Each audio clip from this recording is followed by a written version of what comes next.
Hi guys, welcome back to Barbie's Kitchen. Uyu munsi ndabakorera snacks z'ifarini n'ifu ya kahunga. Rero tugiye gutangira tuvanga ifarini na kahunga. Turifashisha umunyu, amazi n'amavuta. Ifarini n'ifu ya kahunga. Tugiye gushyiramo ibiyiko 4 by'ifarini muri aka kaboro kacu.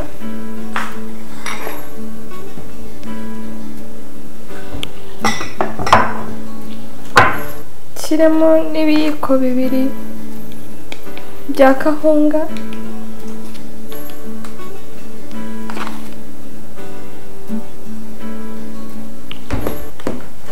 Ndangiza nshyiremo amazi.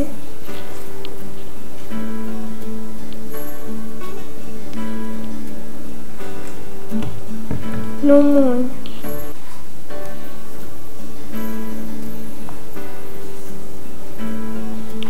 Ntangire kubivanga.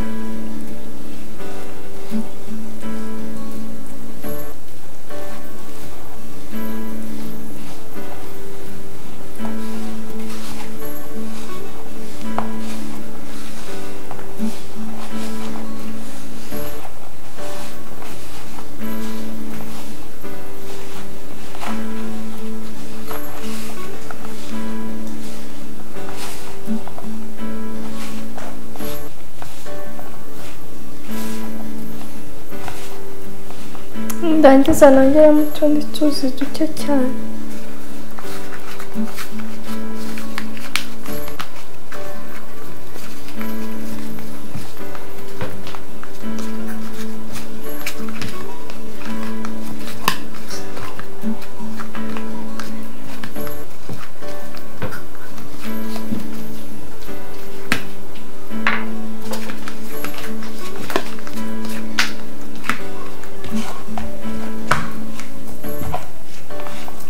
Nongeramo akandi gafu gake.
Ndangiza mfata igipondo cyacu ntangire kugiha forme nziza.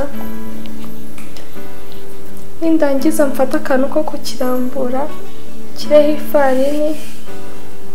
Ndangiza ntangire ndambure igipondo cyacu.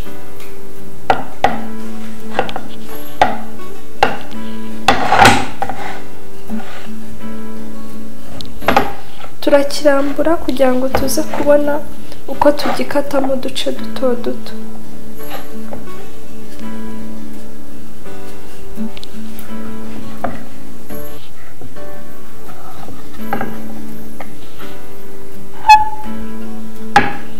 Naho ndi gukorera naho mashyira ifarini.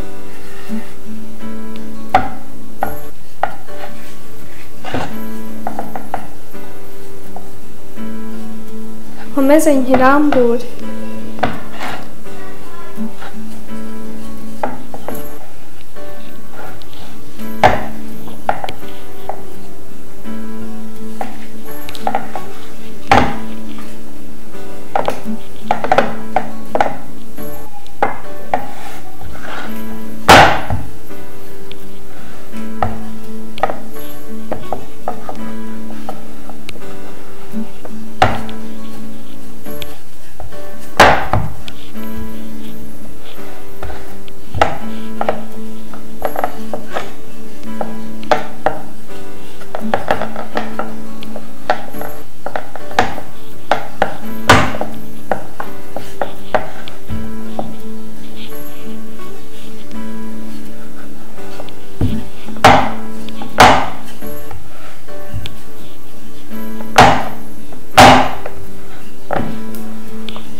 tugiye gukata igipondo cyacu.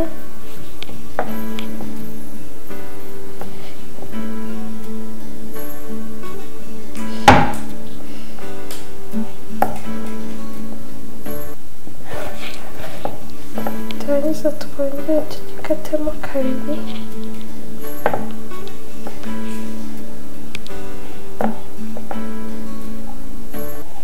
Twongere dukatemo, dufate n'akandi nako tugakate.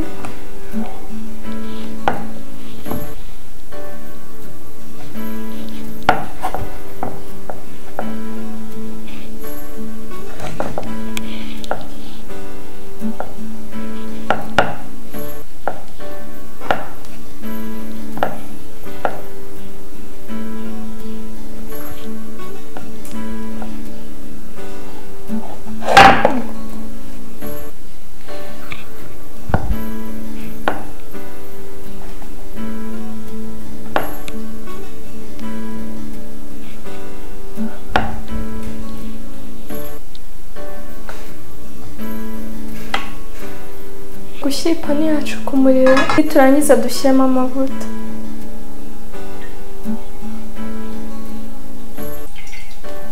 Ubu tugiye gushyiramo snacks zacu.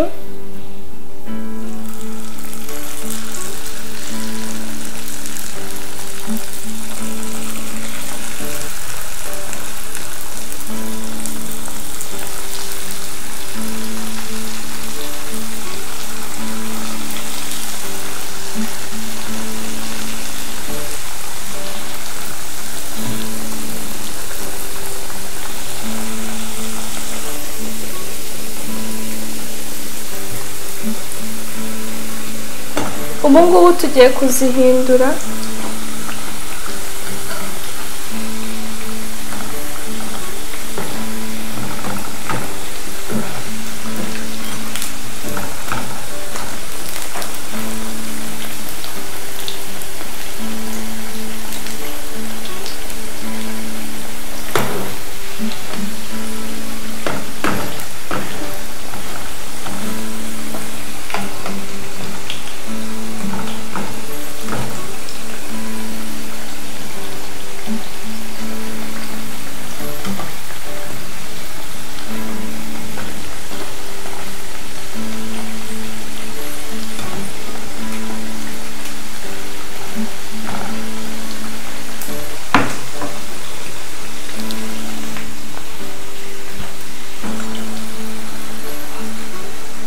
Snacks zacu zirahiye, ubu ngiye kwarura.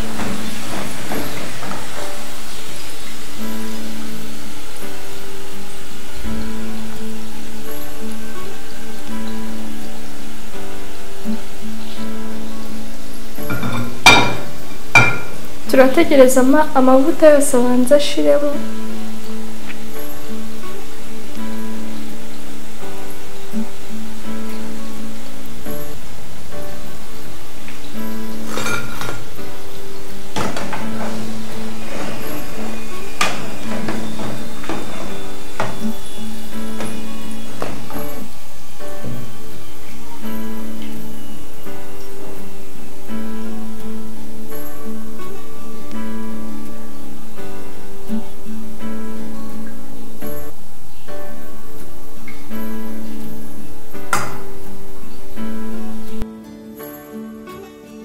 Ubu ngubu snacks zacu zahiye, tugiye kujya ku meza.